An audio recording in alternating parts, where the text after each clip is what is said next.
Well, it's time to play that old game. Who's your favorite narcissist, or who is worse than who? But let me get the house cleaning out of the way. Please give this channel a chance liking and subscribing, and please give the other channels a chance too, and like and subscribe to them.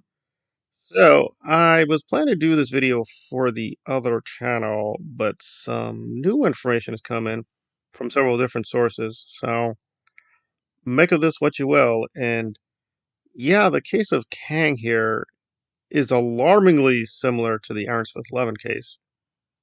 So, for those really under a rock, very quickly, Jonathan Majors is and was a prominent actor, and he was slated to be a major key focus for Kang Dynasty and other MCU projects, but he has been, quote, let go.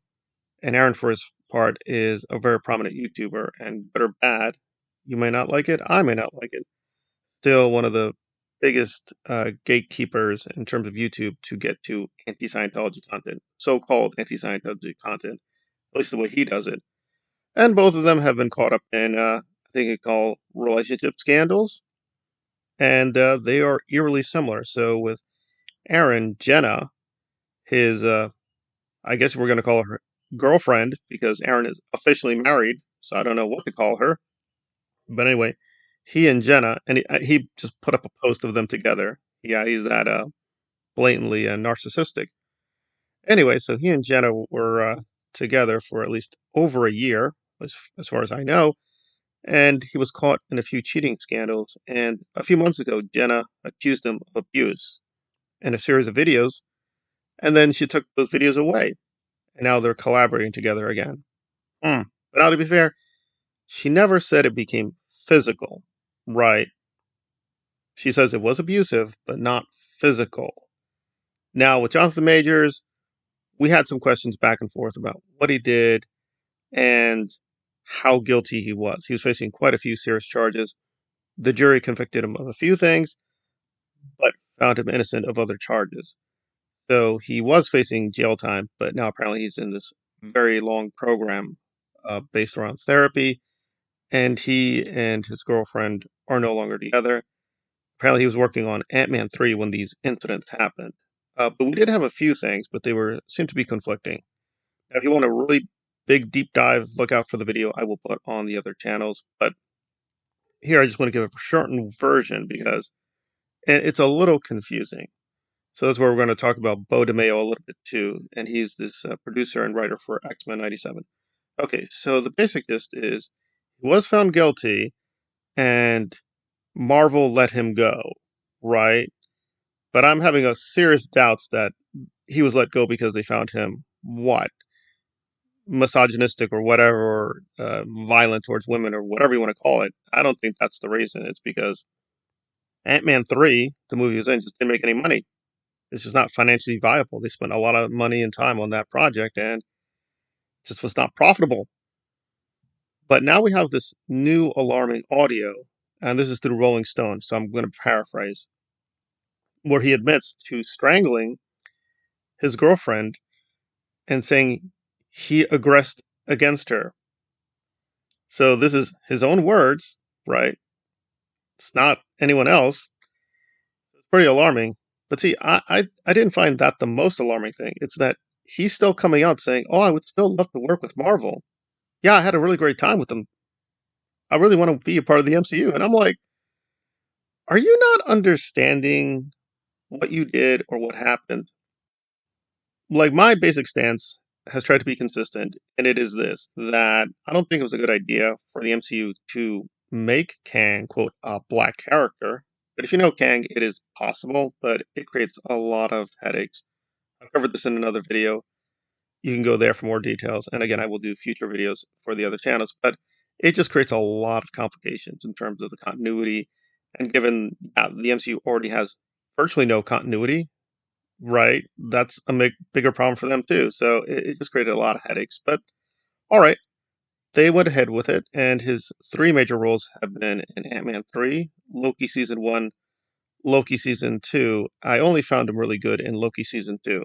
He's okay in the other whatever shows or movies, but I wasn't really that impressed. But nevertheless, they committed themselves to these stories, and just in terms of production, the dilemma is this: if you want to cancel him, that is fine. I'm not really defending him. The problem is that by canceling these projects, you're hurting hundreds and hundreds of people. And people think it's like just these celebrities. No, these Hollywood productions hire a lot of people. We're talking entire economies. So that's doing a lot of collateral damage to these people who have nothing to do with this, never enabled this guy, but we're stuck. Now this is where Bo DeMayo comes in, because he's recently accusing the MCU of being pretty racist and homophobic. So he is an openly black gay writer who did X-Men 97. And from my perspective, X-Men 97 is one of the best things they've done. I'd give that, on average, probably 8.5 for that whole season he did. And apparently they're still going to maintain his stories for season 2. But they fired him. And they spread this rumor that they did it because allegedly he was sharing too many spicy images of himself because, well, the man stays in shape, and so he likes to take off his clothes and, take photos of himself. There's no hard evidence of this, but that was the rumor, that he was acting improperly, so they had to let him go after an investigation. But Bo, with legal representation, is saying that's all a lie. What happened was that he was slated to work on several projects, including Blade, apparently, in Atlanta, and he was just getting disrespected a lot. And he says he just felt that there was just a lot of racism and homophobia directed towards him, and there's just a lot of this kind of, what's the word, tokenism that is occurring with the MCU. So something's not adding up, because Jonathan Majors wants to work with them again, and you're like, how does that work? So is it an issue with the MCU that, like, the writers and producers are expendable, but the actors are not? But that can't be right, because they do replace actors, including black actors. In fact, that's becoming an alarming trope. People of color, they do hire them, but then they replace them. So it's going to create a lot of confusion for the fans and going to point to a lot of behind the scenes drama. So this is all kinds of very convoluted. It's all getting very messy and trashy. So my recommendation was, in the past, okay, hire him, Jonathan, for one or two, whatever, cameo roles or whatever. Finish off the Kang story and basically exile Kang for a long time. Because Kang is also a bit of a problem, because there are different versions of the character. So that means you have to literally destroy tons of universes to explain, well, why is Kang not reappearing? He doesn't have to appear the way he appears, right? Because the usual version of him with the helmet and that battle suit, that's only one version. So it just creates a lot of issues and problems, which they didn't care about when they committed, I think, to hiring Jonathan, but there we are. So I think that's the best way to do it. Give him one or two more jobs with the MCU and say, okay, goodbye, good luck, we're moving on, and that's the end of it. And that, I think, would be fair to both sides. But if you want to cancel the man, that's fine. The problem is, it is going to create a lot of damage for careers not really connected to him. Added to this, he does have this reputation for egomania. Like, he was comparing himself to Obama, comparing himself to a world leader. So he definitely has this weird, messianic, whatever you want to call it, delusion of being a hero savior of his, quote, people. And that brings us back to Aaron, because you can sense the same thing, that despite his many crimes and scandals, Aaron still sees himself as a messiah of the ex-Scientologist, and that he's gatekeeping the community, even though he's technically a predator. He says, I will not allow any more predation. I will not allow any more victims of my ex-Scientologies, yada, yada, yada, yada, yada. And it's like, that is clearly not shown in his record. And we have the same problem, that we can find tons of audio clips, tons of video clips where it's the same thing. He blatantly admits, oh yeah, I committed the crime. I did call her that. Yeah, I yelled at her, but, you know, I'm still innocent. I'm saving everyone's. Okay. And with Aaron, it's even worse than even Jonathan, because when he's confronted, saying, guys, there's no leader. No, there's no organization. Even though he's president of, allegedly, a charity. We don't even know the status of the charity. What exactly is it? Jenna says it is a 501, right? I don't think we know that for a fact. So we're like, what exactly is this thing? And the only thing she gave as evidence is she gave a testimonial. She didn't identify who it was, and that's fine. You say, well, they have to keep these things private. No, no, because Aaron explicitly outed several people, acknowledging and detailing, yeah, we gave these people grants. We gave them money. And he was angry at them because they spoke out against him. So the privacy is conditional. If they like you, they respect your privacy. If they don't like you, they don't respect your privacy. And there we go. So yeah, it's just an alarming trend of these very hyper narcissistic celebrities who think they're heroes and think they're saving everyone. And we look at their actual behavior and, well, it's not very heroic. But there we go.